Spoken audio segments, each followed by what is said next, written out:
in their practice of why they're called solitary is not just because they do it on their own, but because they prefer to go off into remote areas far away from other human beings to do this practice. So they're often seen as dwelling in mountains. The pictures of them are wonderful. They're dwelling in mountains or deep valleys. And sometimes you look at the painting. I've been in a number of museums and you go, oh yeah, there's a beautiful landscape painting. And all of a sudden it's sort of like, where's Waldo? It's where's the Prateka Buddha? And you go, whoa, right in that little grove or grotto in a cave, you see someone like that in this huge land. So they basically, they disappear into the natural world. And by disappearing into the natural world, their sense of self shrinks because they expand their consciousness to commune with nature, so to speak. So tonight I want to go through a little bit of some sources and readings of text talking about this phenomenon, both East and West. I want to do some with the Buddhist materials, and then I want to get to Western sources to show that I think this is a universal inclination that we all have. So these texts that we're looking at, and the tradition itself is full of examples, even exhortations, not just examples, but encouragements to contemplate both nature and in nature.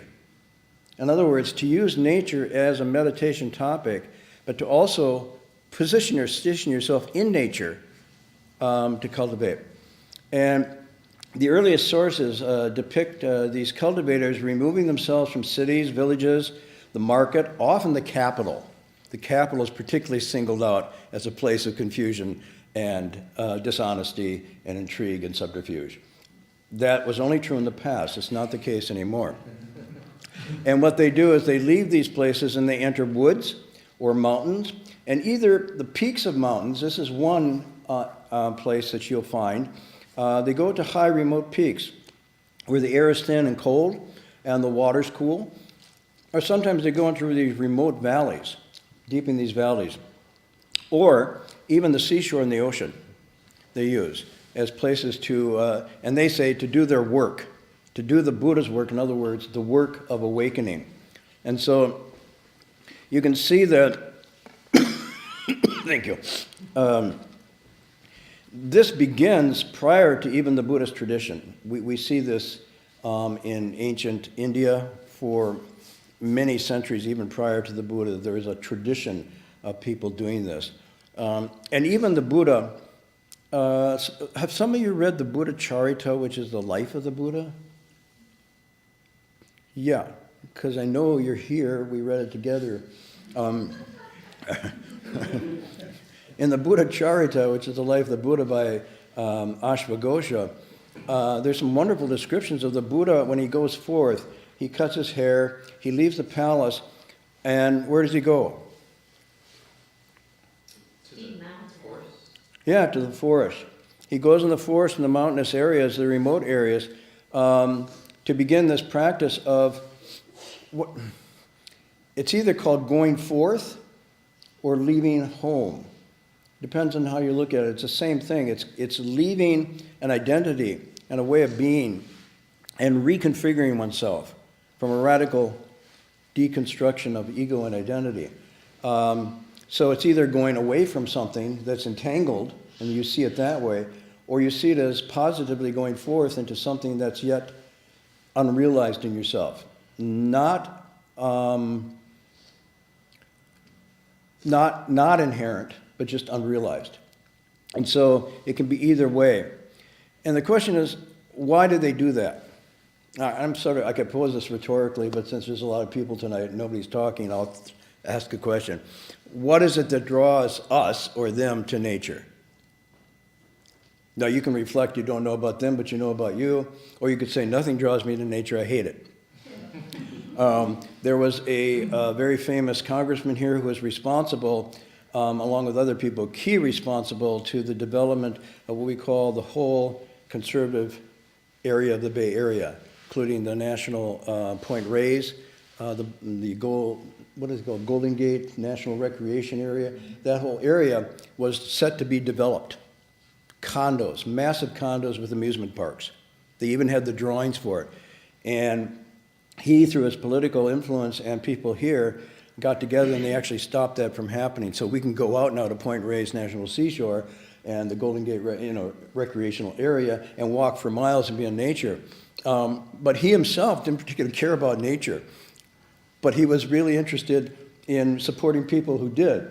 And when they asked him how he felt about nature, he says, nature is where I go to have a cigarette. But he felt very, very positive about supporting it because so many people were into it. So why are we drawn to nature? It's pretty. Pretty. Beauty. Okay? To return. To return to? Well, the Chinese have a beautiful saying about, we all come from the dust, so dust, return to dust. Earth, return to earth. We all came from this natural element. So go back to. So to return, and in a poetic sense, it's often used as a way of remembering something you've lost. That some of our earliest memories of children have to do with a freedom and an ease that we've enjoyed in nature, even if it's just simply hanging out in a tree or in some field or lying on our back and watching the clouds. There's an innocence and a integrity that we experienced then that we long to return to. Nobody was hitting on us. There was no agendas. There was nothing going on. And that aspect of childhood is a very important national resource that we shouldn't let be eroded by advanced placement programs and all this hyperactivity. I'm sorry. I know everybody wants their kids to be a genius, but sometimes genius comes from the unexpected places of nothing, of solitude. But that being said, there's a return. Anything else? Less pollution. Less pollution. Okay, so purity of elements, air and water perhaps. But again, metaphorically, less pollution in the person, depending on what you go to nature with. If you go to nature unplugged, there is less. If you go to nature with Wi-Fi, it's a different experience. Okay? So we're talking about unplugged encounter. Anything else? Would it be that also, like, modern society has so many elements that just seem unnatural in relation to nature? So, like, roads and all that just seem like, and they've only been in existence for about, less than a millennia. All this, nature, when we restart back to evolutionary times, and we think about, like, it kind of feels like home. I think you're onto something. This was at the heart of what we call the Romantic movement, but it has to do with a sense that we have been displaced from something that's natural to us by losing our contact with the land and with the cycles of the seasons. And the result of that is a kind of anxiety and stress that's unnatural because we're made up of the elements of nature, and the rhythms of nature help harmonize us, like a tuning fork. So there's that, and there's also a lot of research to show that with, you could say development, massive development, technological, industrial, post-industrial, you have an increasing growth of maladies regarding the spirit that have to do with alienation, displacement, anxiety, more violence and aggression and so forth. But you're onto something there. And so there's, this is a major theme. Anybody know Mark Twain? You ever hear Mark Twain? I'm just checking. Yeah, you heard of him. Yeah, he wrote like Huckleberry Finn. It was actually just called Huckleberry Finn, but it was like Huckleberry Finn. He wrote the actual Huckleberry Finn, sorry. But one of the themes of Huckleberry Finn, let's use his story. Where does he go in Huckleberry Finn? Down the river. He goes down a river on? A raft. Yeah, not a carnival cruise. He goes on a raft down the river. And the river and the raft are symbols of him returning to nature, getting away from all that's civilized. And throughout that book, you always see what he associated with civilization as corruption and hypocrisy and non-truthfulness. And so he goes to the river to find himself again and to reunite with nature. It's one of the themes in Huckleberry Finn. So that's another reason. We could go on and on. For some in the Buddhist tradition, the Pratyeka Buddhas, this is an end in itself. They go to nature and they stay in nature and they don't come back. Okay, and they're hard to find. And they're purposely hard to find. And they have no GPS locators or anything. And you might think they don't exist anymore. They do. Okay, I've stumbled across a few, not because I was looking for them, but just because I went to remote areas, both in the United States and China, and all of a sudden there was these cultivators. One was particularly interesting when we were at, this is Jiuhuashan in China, Nine Peaks Mountains. And we got off the beaten trail and went back, and I came across a nun who was cultivating just in this lean-to all by herself, growing her own things. Obviously had a radiance and glow about her, and basically said, you know, nice to see you, now go away. And these people are sort of off the radar, and you don't see them. I did make a mistake once, I'll tell you the story. When we were doing the bowing pilgrimage, bowing through Big Sur, we encountered some very strange beings in Big Sur, people and otherwise, but I remember bowing, and I came up from a bow, and I looked down into the woods where there was a valley, and there was this person sitting there in full lotus, just completely still. And I thought, wow, what a beautiful place to sit. And they had a kind of quality, a luster about their body too, and I thought, well, I'm not going to bother them. And we bowed all day, and I came back, and he was still sitting there. I was like, wow, that was really impressive. I wonder if that's a Pratyeka Buddha. And I thought, well, you make an offering to Pratyeka Buddha. This is really planted in good roots. So I got something from the car. I think we had some fruit or something. I started down the trail to work my way to this Pratyeka Buddha, and lo and behold, he was a plastic Pratyeka Buddha. But so lifelike and so convincing from a distance, I thought, like, really impressed, and I got closer. I thought, it's just cast in plastic sitting there, enduring all the seasons, right? thus unmoving. So for the Pratyeka Buddhas, it's an end in itself, but for many who are cultivating various stages, even Buddhas and Bodhisattvas, it's a jump start. It's a transitional. And by jump start, I mean to go from something that's not actively running or charged to getting it up and running and charged again. Sometimes nature can serve this. And it's basically a jump start discovering one's own nature or one's essential ground of awakening, sometimes called the mind ground or the Buddha nature. Now, let me be clear here. I don't want to slip into simplistic thinking. Obviously, the human and the natural are not two. This is really a false dichotomy. The natural world and the human world have been, as far as we know in terms of human existence, been constantly interacting and interfusing. To just think of them as separate things is really not the case. And the influence is mutual. We have been and remain influenced by what we call the natural world, and the natural world has been influenced by and influencing by us. And that's been a long-term relationship, so it's really hard to think that you could separate this out.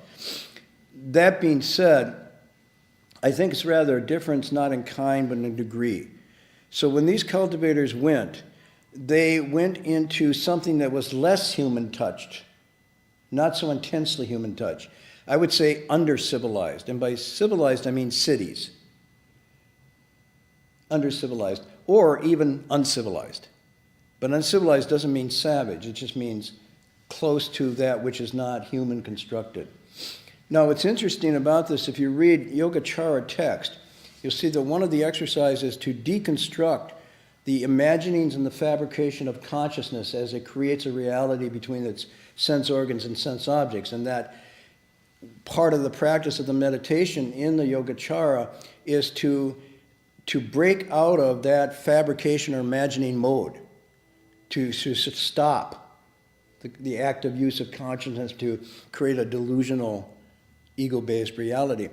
But in a sense, the closest to nature can accomplish the same thing because it's taking you out of that constructed reality, putting you to another reality that is not your construction and can, doesn't necessarily, but can trigger insights into the false nature of the self.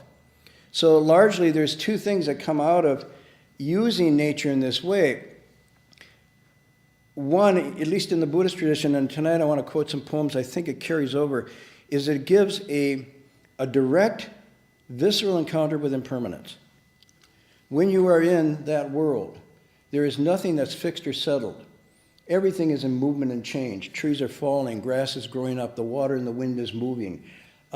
Even when I go into remote nature, like I'll go this summer again to Maine, I will find cabins that were once built but are now just tumbling over. looking like trees that had fallen. Even the marks of human disappear. And so the sense of impermanence and what was there last summer won't be there exactly the same way as this summer. Everything's in flux and change. And also, the other thing, this is called, in Chinese, wuchang. Sanskrit for impermanence? Anitya, right. And then you also can use it to contemplate the truth of not self, which is anatta, or anatman. And so these two elements in nature, naturally, not through a lecture and not through even contemplation per se, just hit you. They hit you, they settle upon you. If you're not in a house and you're out, about, you're not in control of all the things that you're in the house. It's like in the house, I turn the air conditioning, I turn the heating, not in nature. You have to respond. Nature doesn't say, oh, would you like a little warmer? I'll warm it up. Would you like a little colder? Oh, you're getting wet. I'm sorry. I didn't mean to rain on you. No, it just like comes. And so your self has to adjust. You're no longer in the driver's seat. This is particularly true with big animals. Okay, squirrels and rabbits will run from me. Bears and cougars don't. So when I'm in Maine and I encounter a bear or a wolf, or even more so a moose. By the way, a moose is as tall as that screen back there that's looking out at you, the little eye up there when a moose stands. So they look good on cartoons and in Disney World, but when you're about 5 yards from a moose, moose is boss. You are not boss. And so even that shrinks the sense of self naturally. You don't feel as big or all important. So there's a lot of things going on. It helps focus attention because it keeps the sense objects at a minimum.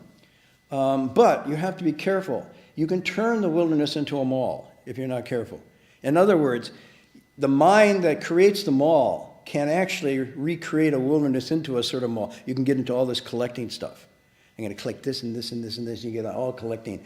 Or you're going to, go in the water and collect all these things. And so you actually shop into the wilderness without realizing. Just to be in the wilderness, it's like, no, I got to do something. This happens up at Maine all the time. People come, why'd you come to relax?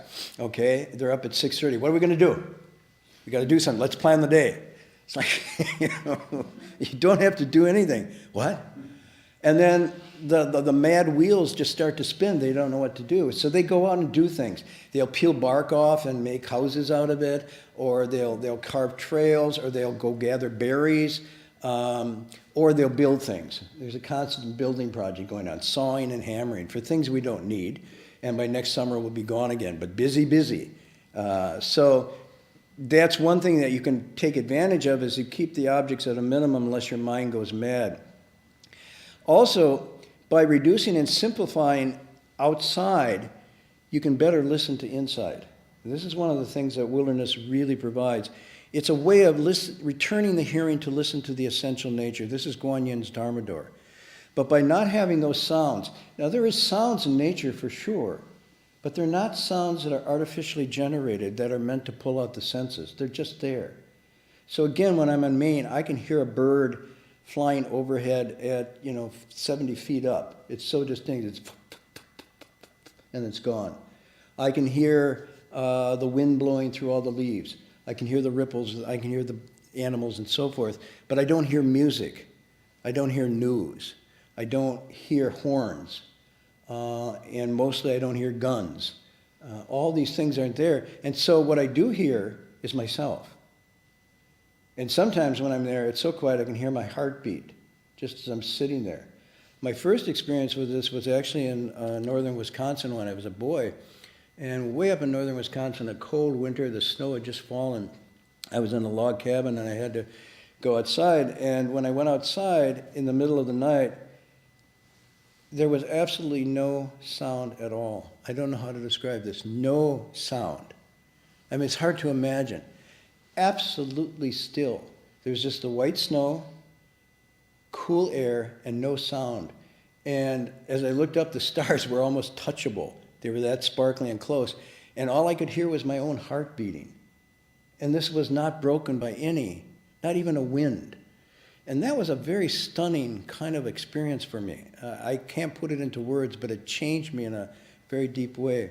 The other thing that can happen is it reframes ego or self. So less this humongous, autonomous, hermetically sealed me, but rather I'm in an interrelated, interfused world with the basic elements. I feel heat and fire. I feel the water coming and going through me. I feel the earth. I feel the air. I feel as if I am interconnected to those elements because I actually am. So when you're out there exposed in that way, some of you know this, you can actually sort of feel your skin and your system in a different way. And after many days there, the boundary between self and the elements outside is not so clear and distinct. It can become interfused. The other thing that might happen, and happens to these cultivators, is they realize that one is never alone, really. This is the other thing that happens. And the cultivators talk about this, both Confucian, Taoist, and Buddhist. They talk about the wind is my friend, the sun is my colleague, my counsel is the water. And my playmates are all of them. We play together. And it's not just metaphor. They actually have a sense of a different fundamental community rather than the artificial one of just people. And so the loneliness turns into an all-oneness. It's a very interesting thing that can happen. And then the other thing that seems to happen, and the texts talk about this, is that something about the emptiness restores. It regrounds, renews, maybe even resets something in us. Okay, so there's probably all sorts of other reasons, but now I just want to go into some of the text.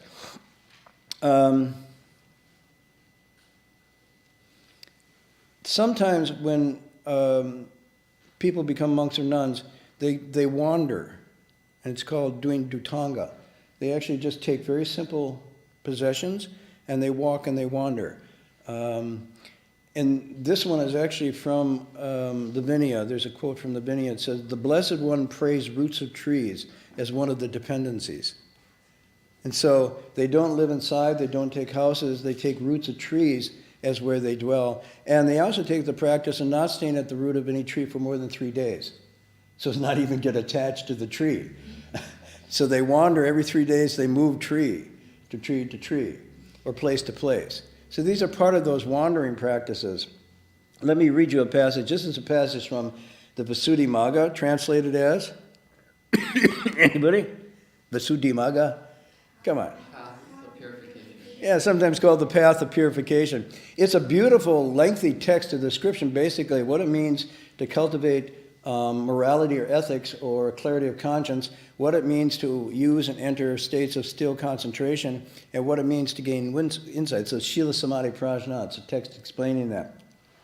Well, one of the things that's included in this is to get the idea of Sheila and Samadhi, you have to sort of let go of things. You have to break attachments to patterns. So here's a quote. I'm sorry for the translation. It's rather an early translation. It's something my grandmother would like. It's not, like high modern. It's more Victorian, but I'm going to read it anyhow so you can see what that language was like. "Can he that loves secludedness, or she that loves secludedness, find such another dwelling place? Secluded at the roots of trees and guarded well by deities, she lives in true devotedness, nor covets any dwelling place. And when the tender leaves are seen, bright red at first, then turning green, and then to yellow as they fall, she sheds belief once and for all in permanence." Sheds belief in permanence. "Tree roots have been bequeathed by him, secluded seen, no wise one will disdain it all for contemplating rise and fall." Now this passage of the Visuddhimagga is talking about literally the Prateka Buddha experiences. The leaves come into bloom, they fully blossom, they turn yellow, and then they fall. So contemplating the seasons like that is the description of the Prateka. Another section, this is from the Visuddhimagga as well. "Like deer, the monks live unattached and homeless, free to go in any direction, living in conformity with fewness of desires. The open air provides a life that aids the bhikshu's homeless strife. Easy to get and leaves one's mind alert as a deer, and so you shall find stiffness and torpor brought to halt under the star-bejeweled vault. The moon and sun furnish light, and concentration is one's delight. The joy, seclusion, the flavor it gives, one shall discover soon who lives in the open air, and that is why the wise prefer the open sky. Kind of sticky poetry, but that's all right. You get it, right? Okay. I would quote this section. I mentioned this last week. Excuse me. Anybody remember the sutra I mentioned last week named after an animal? Going once? Going twice? Rhinoceros. Hey! The rhino. The rhinoceros. So this is from the Rhinoceros Sutra. There's a long thing about this. Scholars talk about it, but it's sometimes translated as rhinoceros horn or the Rhinoceros Sutra.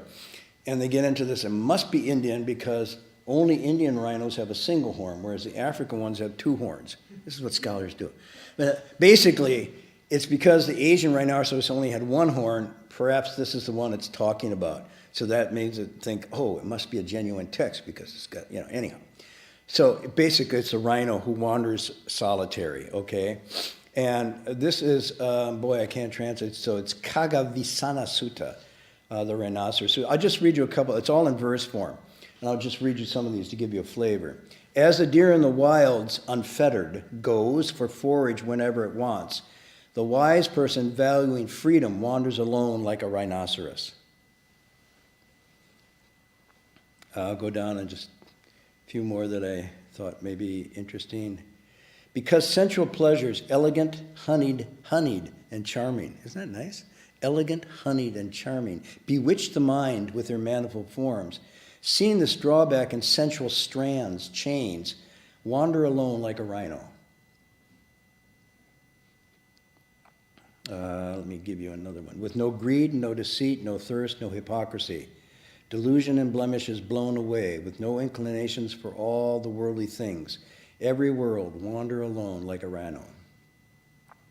Free from longing, finding no pleasure in the world's sport, love, or sensual bliss. Abstaining from adornment, speaking the truth, wander alone like a rhino. Finishing some up. Okay, am I going too fast? You getting it? Okay. Shattering fetters. Fetters? Everybody know what fetters are? Not feathers. Fetters. What are fetters? Chains, shackles. And they are a metaphor for Fana klesha, the afflictions. So fetters is one of the, so shattering the klesha, the afflictions, like a fish swimming, tearing through a net in water. Like fire not coming back, like to what is burnt. That is beautiful. Like fire not coming back to what is burnt. This is a metaphor for nirvana, the blowing out of the flame. Fire doesn't come back to what is no longer, what is burnt. Wander alone like a rhino. Okay, so if you don't want to go into the woods, okay, here's how you can do it internally. Eyes downcast, not footloose, senses guarded with protected mind. This is really powerful. Not oozing, not burning with lust. Wander alone like a rhino. Now, the oozing, I didn't add that. That's there, okay? It's not my translation. Oozing or burning, this is the language that's used for ashrava, outflows. So this is wonderful. Excuse me. I'm oozing. Abandoning barriers to awareness, expelling all defilements, all non-dependent, cutting aversion, allurement, wander alone like a rhino. And then we'll come to this last part, which I think is kind of interesting. This is a statement about the social. And I want to listen to this because it's kind of something I know is true, but at the same time, you could take it to extreme. This line says, people follow and associate for a motive. Wow. People follow, they draw near and associate with for a motive. This is a very interesting statement. How many people do you know that come to you, or perhaps that you go to without a motive? That's motiveless. You know, usually it's a quid pro quo. I'm going for something. So most of our contacts with people, which is why I think sometimes the animals run away from me in Maine. because they see me as someone coming with a motive. You know, it's very interesting. Anyhow, people follow and associate for a motive. Friends without a motive these days are rare. This is the closing passage. They are shrewd for their own ends and impure, so wander alone like a rhino. It doesn't say you shouldn't have friends or associates. It's just saying be very, very careful, because everybody seems to have a motive. Okay, it was really funny. I was translating this passage, and I was sitting in my room, and I have a little porch, and I have my sliding door open, and I was writing away, and all of a sudden, this little bird came in the door. I had the door open, and it just perched on the top of my computer here. Tiny little bird with an upbent tail, you know, and it just looked at me, and I looked at it, and it was sort of like, it was almost like, so you're writing about nature, huh? And it flitted around, and then it landed on my books, and wasn't interested in those, and then went out the door again. So, I don't know, it was interesting. Let me go on to someone that's very interesting in this regard. This is someone who took up the Bodhisattva path, not the Pratyeka Buddha path.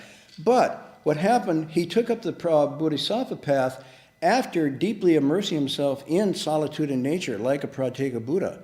And something happened there that compelled him out of that, back into the world, to pursue the Bodhisattva path, which is as a teacher, to transform.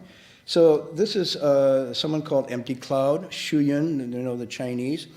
And when he was 22 years old, he hid himself I hid myself in a grotto behind the mountain where I made penitential offerings to myriad Buddhas in observance of the rules for repentance and reform. I dared not come out of hiding for fear of, anybody know? He didn't want to come out of hiding because he was afraid of something. His uncle. Yeah, his father and uncle were after him to make him into a successful, upstanding, man. And he didn't want to have anything to do with it. Though I was occasionally visited by tigers and wolves, I was not in the least scared. And he just says these things. Okay, go on. Have you ever been visited by a tiger or wolf? Have you ever been near a wild cat without a cage? To not be scared, come on. I was in Yosemite. I was washing in a stream, and it must have been a stream where people were fishing and had discarded the fishing remains. And there was a cougar, and the cougar was like from me to you away, and it growled, and the hair on my head and my back stood up. Whoa, that growl with no cage, right? It wasn't Discovery Channel. Like, wow. And I just felt total fear. So I was visited by tiger and wasn't, okay, fine. So at 27 years, he comes back, he does his duties and whatnot. But then at 27 years old, he says, afterwards, I gave up my jobs in the monastery, distributed my garments to the monks, and equipped with a robe, a pair of trousers, shoes, and a straw raincoat and hassock. A straw raincoat? Isn't that LLBeanREI? This is straw raincoat, right? I returned to the mountain Regatta and resumed my life there. What life? This life of solitude. Let me read his account. This is now, he's under 30 years old, 28, 29. I stayed in the grotto for 3 years. During those years, my food consisted of takeout. No, pine needles and green blades of grass. My drink, the water of the mountain streams. As time went by, my trousers and shoes wore out. I had only my robe to cover my body.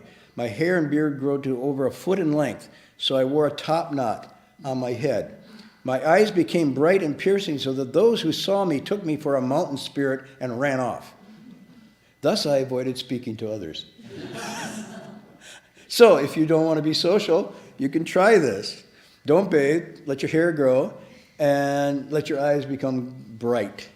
By the way, this is a quality that happens to people that cultivate in this way. There's a brightness in the eyes that happens.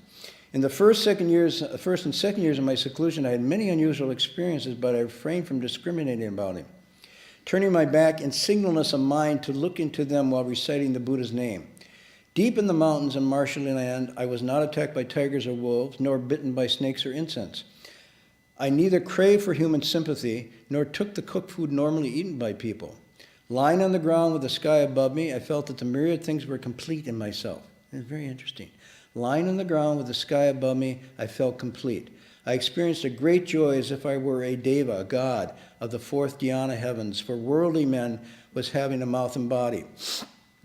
And remembering an ancient who once said that his begging bowl could slight the sound of 10 if I had not a bowl myself, I experienced boundless freedom from all impediments. Thus my mind was clear, at ease, my strength grew with each passing day. My eyes and ears became sharp and penetrating, and I walked with rapid steps as if I were flying. It seems inexplicable how I came to be in such a condition. In the third year, I was able to make my heart content, moving freshly as I wished, meaning spontaneously. Memories of the last passage of Confucius when I was 70. I could follow my heart's inclinations and not transgress. As there were mountains to stay on and wild herbs to eat, I started wandering from place to place and thus spent the years oblivious of time.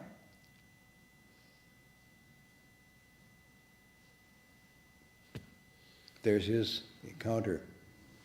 Now, I could, for another night, I'll tell you why he came out. But obviously, you get the state that he's enjoying here on very, very few simple things. And he encountered a monk, and the monk asked him to teach him. And Shuyan said, I can't teach you, which is one of the marks of the Pratyeka Buddhas. They don't teach. They don't have the sensitivity and capacity of Samyut Sambuddha, which means this ability to teach and transform, to change yourself and change others. So that ability, they can awaken themselves into this profound state, but they can't pass this on. So that's one of the reasons they're called solitary.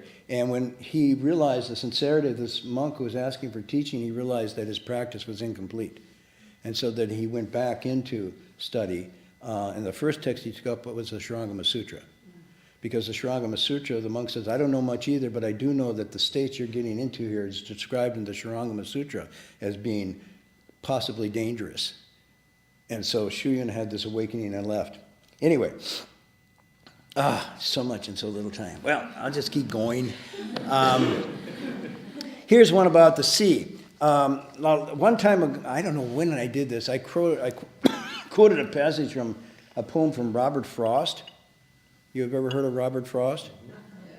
Okay, well, I'm just checking. It's not Jack, it's Robert. Robert Frost wrote a poem about why people contemplate the ocean. I can't remember exactly. All along the shore, people stand and look one way. They turn their backs on the land and stare at the sea all day. As long as it takes to pass, a ship's rising hull, the water sand like glass reflects the passing gull. The land may vary more, but whatever the truth may be, people turn their backs on the land, they stare out at the sea. They cannot stare out far, they cannot look out deep, but when was it ever a bar to any watch they keep? So Frost writes this, he goes and he sees people you go to the ocean, they're just sitting there looking out. They don't look at the land, they turn their back and stare out. So they use the sea, even today, as this kind of thing. And I find myself, I'm drawn to the sea. I'll just sit there in the sand. I'll go to Point Reyes, sit in the sand against a driftwood log, and I can spend hours there. I bring a book and it sits there. I don't even open it because it's more interesting just to stare out at the sea. So here's a passage of an earlier version of this. This is from the Avatamsaka Sutra, and we have a new center called the Sudna Center, named after this pure youth, good wealth, who always looks like that. He's in search of the Dharma. And he goes to one of his great teachers, and the teacher lives at a place called Seagate, or Gate of the Sea. And his name is Hayun Sea Cloud. Okay, so his last advisor gives him all these instructions, and Sudana wants to stay with him. He says, no, time to move on. Don't get attached. Good man, south of here is a kingdom called Gate of the Sea. There's a bhikshu known as Sea Cloud. Go to where he is and ask him how a bodhisattva studies the bodhisattva conduct and how he cultivates the bodhisattva path. Good man, I've lived in this country, Gate of the Sea, for 12 years, he meets him now. He comes to him, he bows to him, and he said, I've been living at the seaside here for 12 years. And then he describes his practice. I've always regarded the sea as my state. Specifically, I pondered how the great sea is vast and extensive without measure. I pondered how the great sea is profoundly deep and hard to fathom. I pondered the gradual deepening and widening of the great sea. I pondered the limitless, rare, wonderful, and adorned jewels within the great sea. I pondered the immeasurable amount of water that is gathered by the great sea. I pondered the inconceivability of the different colors of the water of the great sea. I pondered the great sea as the dwelling place for limitless living creatures. I pondered how the great sea encompasses the various beings with large bodies. I pondered how the great sea receives the rain and that the large clouds pour down, and yet the great sea doesn't increase or decrease. Good man, when I was contemplating, I also had this thought. Within this world, is there anything more broad and extensive than this sea? Is there anything more immeasurable than this sea? Is there anything deeper than this sea? Is there anything more rare and special than this sea? And so he shares his meditation state with good wealth. And of course, you can see both real and metaphorically, he's letting the mind and his consciousness expand through the use of the sea and the qualities of the sea to describe the natural mind. Okay, one more on the Buddhist side, and then those who want to leave can leave, and I'll do some of the Western stuff. So this is actually, sometimes you contemplate nature, or you contemplate your nature in nature, but sometimes nature itself is a bodhisattva. Okay? So I didn't make that up. I'm just going to quote you. This is from the Earth Store Sutra. And in this, the Buddha is talking, or Earth Store is talking. It's Kshitagarbha, Bodhisattva. Earth Store is talking. It says, I teach and transform obstinate living beings within the evil world of the five turbidities, leading them to subdue and regulate their minds, to turn away from the improper and return to the proper. 1 or 2 of 10, however, persist in their bad habits.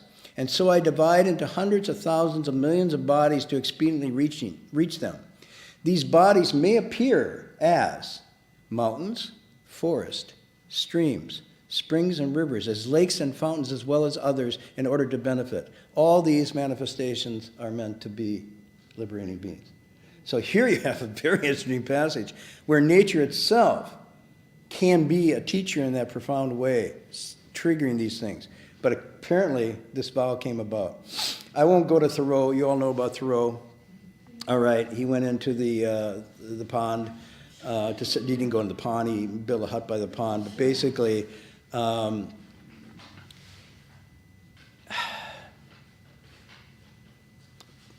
he talked about just getting rid of anything that encumbered his mind. And he says, we're always on the limits, trying to get into business and trying to get out of debt, always promising to pay tomorrow and dying today, insolvent, seeking to curry favor. You are a slave driver to yourself. The mass of men lead lives of quiet desperation, and what is called resignation is simply confirmed despair. A stereotype on unconscious despair is concealed even under what are called the games and amusements of mankind. Most of the luxuries and the many so-called comforts of life are not only indispensable, but positive hindrances to the elevation of the human. Boom. So he went to the pond. I went there not to live cheaply. He was saying I wasn't trying to get off of not paying things, nor to live dearly, but to transact some private business with the fewest of obstacles. To transact some private business with the fewest of obstacles. Could be the Buddha saying, I'm off. To transact some private business. Okay, should we do John Muir? Yeah. Okay. John Muir, anybody know his time? Early 1930s. Pretty good. 1830s, 1914. He dies just before World War I. Okay, I'll just read passages. This is a very long passage. I'll just read it and you can listen. One of the most beautiful and exhilarating storms I've ever enjoyed in the Sierras occurred in December of 1874 when I happened to be exploring one of the tributary valleys of the Yuba River. The sky and ground and trees had been thoroughly rainwashed and were dry again. The day was intensely pure, one of those incomparable bits of California winter, warm and balmy and full of white sparkling sunshine, redolent of all the purest influences of spring, and at the same time enlivened with one of those most bracing windstorms conceivable. Instead of camping out, as I usually do, I then chanced to be stopping at the house of a friend, but when the storm began to sound, I lost no time in pushing out into the woods to enjoy it. For on such occasion, nature has always been something rare to show us, and the danger of life to limb is hardly greater than one would experience crouching deprecatingly beneath a roof. So he said, he reflected, the sunshine was reflected on the throbbing spangles like those one often sees on the rippled surface of a glacier lake. But the silver pines were now the most impressively beautiful of all. Colossal spires of 200 feet in height waved like supple golden rods, chanting and bowing low as if in worship, while the whole mass of their long, tremulous foliage was kindled into one continuous blaze of white sunfire. The force of the gale was such that the most steadfast monarch of them all rocked down to its roots with a motion plainly perceptible when one leans against it. Nature was holding high festival, and every fiber of the most rigid giants thrilled with glad excitement. I drifted on and through the midst of this passionate music and motion across many glen, from ridge to ridge, often halting by a rock or shelter to gaze and listen. And even when the grand anthem had swelled to its highest pitch, I could distinctly hear the varying sounds of individual trees, spruce, fir, pine, leafless oak, and even the infinitely gentle rustle of the withered grasses at my feet. Each was expressing itself in its own way, singing its own song, and making its own peculiar gestures, manifesting a richness of variety to be found in no other forest I have seen. Toward midday, after a long tingling scramble through the copses of hazel and another tree, I gained the summit of the highest ridge in the neighborhood, and then it occurred to me, it would be a fine thing to climb one of these trees, to obtain a wider outlook and get my ears close to the Aeolian music of its topmost needles. But under circumstances, the choice of tree was a serious matter. One whose instep was not very strong seemed to be in danger of being blown down or being struck by others in case they should fall. Another was branchless to considerable height above the ground, and at the same time too large to be grasped with the arms and legs in climbing, while others were not favorably situated with clear views. Now he's sitting there like, which tree should I climb? It's howling and blowing, and he's like, oh, okay. After cautiously casting about, I made a choice of the tallest of a group of Douglas spruces that were growing close together like a tuft of grass. No one which seemed likely to fall unless all the rest fell with it. Though comparatively young, they were about 100 feet high, and their lithe, brushy tops were rocking and swirling in wild ecstasy. Being accustomed to climbing trees and making botanical studies, I experienced no difficulty in reaching the top of this one, and never before did I enjoy so noble an exhilaration of motion. The slender tops fairly flapped and swished in passionate torrent, bending and swirling backward and forward, around and round, tracing indescribable combinations of vertical and horizontal curves, while I clung with muscles firm braced like a bobolink on a reed. Right. In its wildest sweeps, my treetop described an arc from 20 to 30 degrees, but I felt sure of its elastic temper, having seen others of the same species still most severely tried, bent almost to the ground indeed in heavy snows without breaking a fiber. I was therefore safe and free to take the wind into my pulses and enjoy the exciting forest from my superb outlook. I'm just skipping, going ahead. This is like, we hear much nowadays concerning the universal struggle for existence, but no struggle in the common meaning of the word was manifest here. This is very interesting. He says, you hear about nature, the struggle for existence. He said, but no struggle in the common meaning of the word was manifest here. No recognition of danger by any tree. No deprecation, but rather an invincible gladness as remote from exultation as from fear. I kept my lofty perch for hours, frequently closing my eyes to enjoy the music. By the way, the Oregon retreat's coming up, so if you go up there and there's a storm, you can keep your lofty perch for hours, closing my eyes to enjoy the music itself, or to feast quietly on the delicious fragrance that was streaming past. The fragrance of the woods was less marked than that produced during warm rain, when so many balsamic buds and leaves are steeped like tea. But from the chafing of the resonating branches against each other, the insistent attrition of myriads of needles, the gale was spiced to a very tonic degree. And besides the fragrance from these local sources, this is really interesting, there were traces of scents brought from afar. For this wind came first from the sea, rubbing against its fresh, briny waves, then distilled through the redwoods, treading firm, rich, ferny gulches, and spreading itself in a broad, undulating currents over many flower-enameled ridge and mountain coastlines. Then across the golden plains, up the purple foothills, and into these piney woods with the varied incense gathered by the way. He is smelling. Now this is the 1830s, 40s. He's able to smell all these fragrances coming from the coast inland. Winds are advertisements of all they touch. However much or little we may be able to read them, telling their wanderings even by their sense alone. Mariners detect the flowery perfume of land winds far at sea, and the sea winds carry the fragrance of dulse and tangle far inland. And then he goes through this thing. I won't go into detail, but he is now thrown into this Proustian-like experience where he gets smells coming from this that he hasn't smelled since his childhood in Wisconsin. And he's actually said, I'm picking up cells deeper now. It's like the Chinese doctor, the Ayurvedic doctor gets the deeper pulses. He says, I walk quietly from the middle. I could smell Mississippi Valley, Gulf of Mexico. I could smell Florida coming up through this storm. And it reminded me of being a boy again in Scotland. Something that all these years of memory had annihilated came back to me, this tree. Most people like to look at mountain and rivers and bear them in mind, but few care to look at winds, though far more beautiful and sublime, and though they become at times about us as visible as flowing water. This guy's great. And so his final conclusion is, and this is why I'm saying he's not a Buddhist, but he has this interesting insight. We all travel the Milky Way together, trees and men.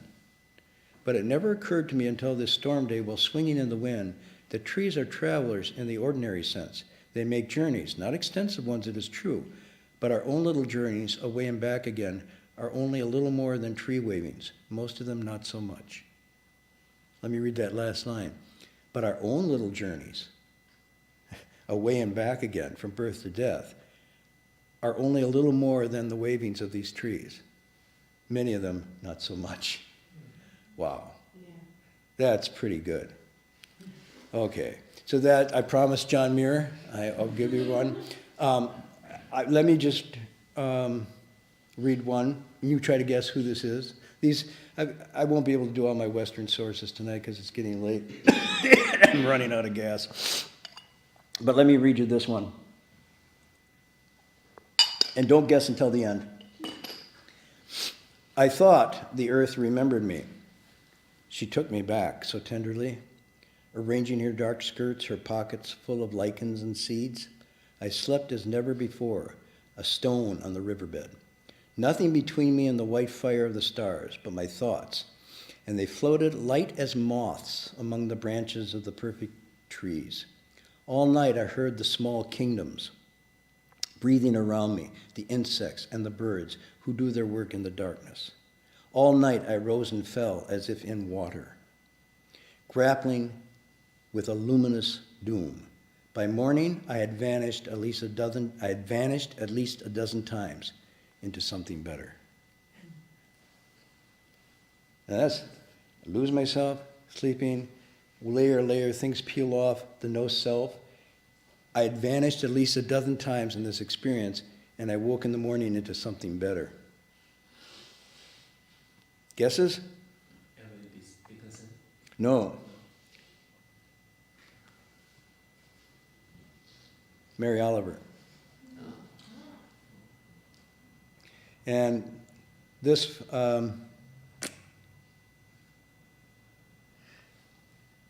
this one is close to somebody we know. I won't tell you who. Here it is. The extraordinary impatience of things, this beautiful place defaced with a crop of suburban houses. So the poet is looking at this beautiful place defaced with a crop of suburban houses like graffiti on the landscape. How beautiful when we first beheld it. Unbroken field of poppy and lupin walled with clean cliffs. No intrusion but 2 or 3 horses pasturing.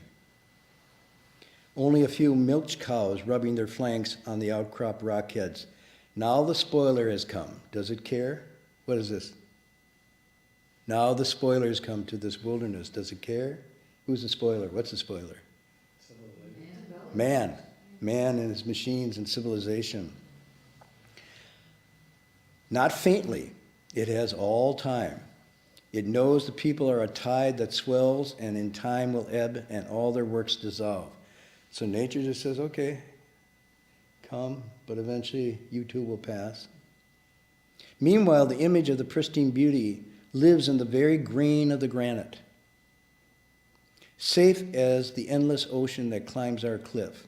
As for us, this is my favorite line, we must uncenter our minds from ourselves. We must uncenter our minds from ourselves. We must unhumanize our views a little and become confident as the rock and ocean that we were made from. That's a beautiful line. Uncenter our minds from ourselves and get less human in the sense and a little more grounded in what we came from. Anybody? Someone we know lives there. Huh? I'll give you a hint. The poet is Robinson Jeffers, and the title of the poem is Carmel Point. So this is where Doug Powers lives. Okay. I will stop there for the night. I had some Hanshan to read, but the time is up, and I had some more, but I think I'll pause there and just say, I hope you enjoyed this as much as I did. These are some of my favorites, but I'm doing it with a spirit of perhaps you can start the break, which for us starts today, with the idea that you might go into this a little more in your time of the summer. Not all of you have the summer off, but on the other hand, this area is so rich. You can be in the woods, along a stream, or at the ocean. So take advantage of it and see if you can't sort of unplug and uncenter your minds from yourselves a little through the summer. I'll be off to Maine at the end of June, and then we'll be back and pick up the class again. When are we starting again? September. Huh? September. Mm-hmm. Email you. Stay tuned. Yeah, so those of you who want to be emailed should probably, not everybody's on the list. Is that, Yeah, that's true. the list guy is back there. Can you stand up and so people can see? There he is. So if you want to get on the list, talk to Locke. Also, having read this, I'm really happy that the possibility of cultivating in nature is still available. A long time ago when I was teaching boys, we took them on a backpacking trip into the high Sierras, and it was really a remarkable experience. 12, 13 years old for the first time encountering the wilderness. At that time they had the little Walkman, and the Walkman batteries died, and pretty soon they were just sort of decompressing. And it was by the first, we drove in a van, it was like boom, boom, boom, boom, boom, and we come back, the only thing they wanted to listen to was Vivaldi's Four Seasons. Right? And somebody's brother was in that mix, I'm not going to say who was very busy and energetic and da-da-da. And I came upon him, and he was sitting like with a hand on his knees looking at the lake. I said, so, X, what's going on? He says, whoa, this is wonderful. I said, why? He says, nobody's bothering me. So those of you who are sort of pushed and driven by people or projects that bother you, to not have, that's the value of what is not. Enjoy something of the summer in some way. Get close to nature, and maybe one's own nature. Announcements?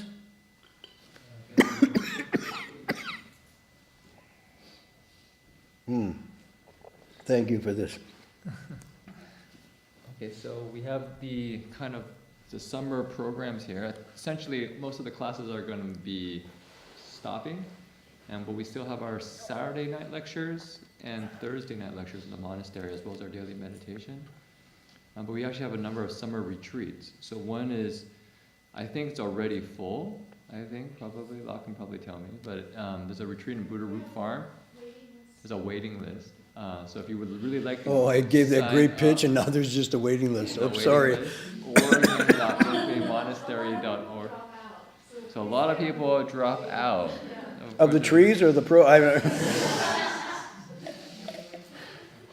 So, Probably not recommended. If you climb a tree in the middle of the storm and you fall off, I think probably a couple people will be pretty stressed. Yeah. Don't listen to Marty before you come.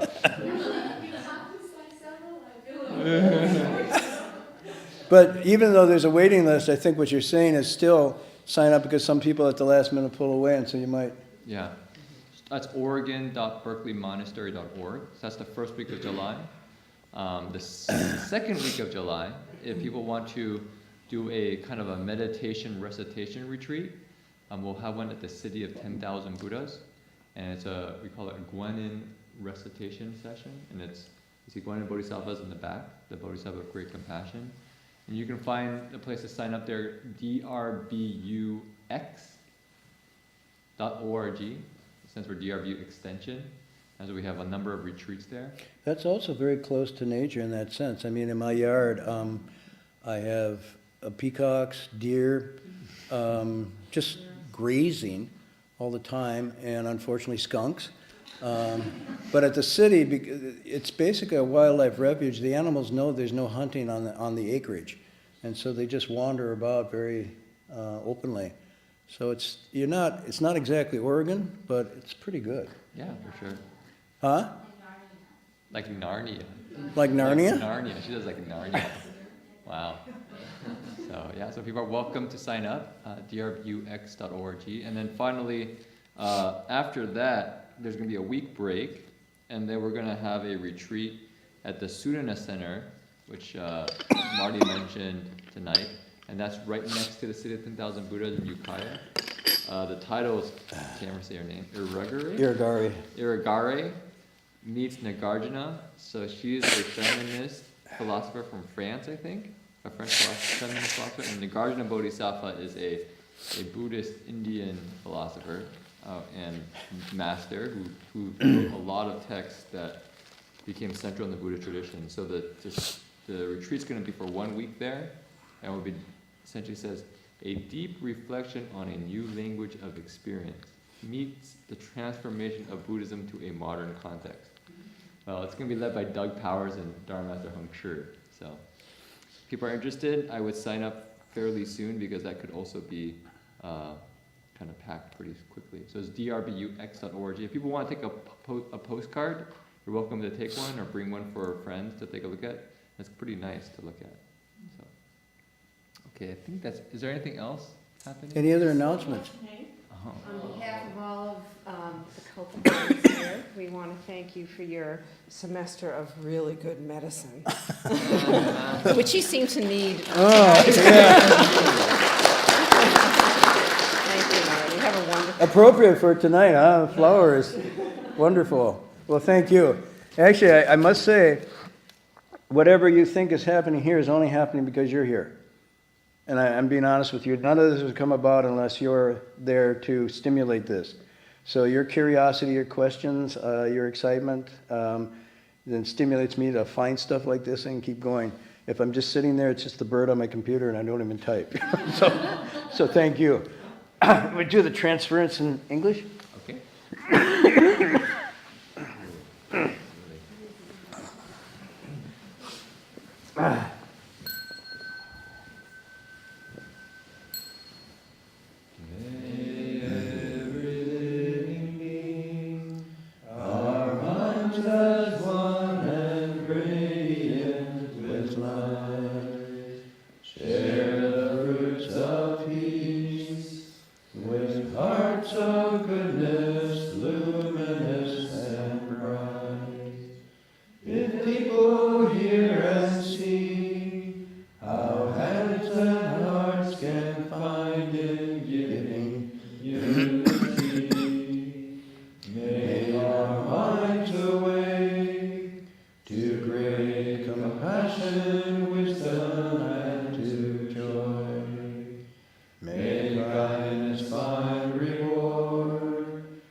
Because our hearts are one, this world of pain turns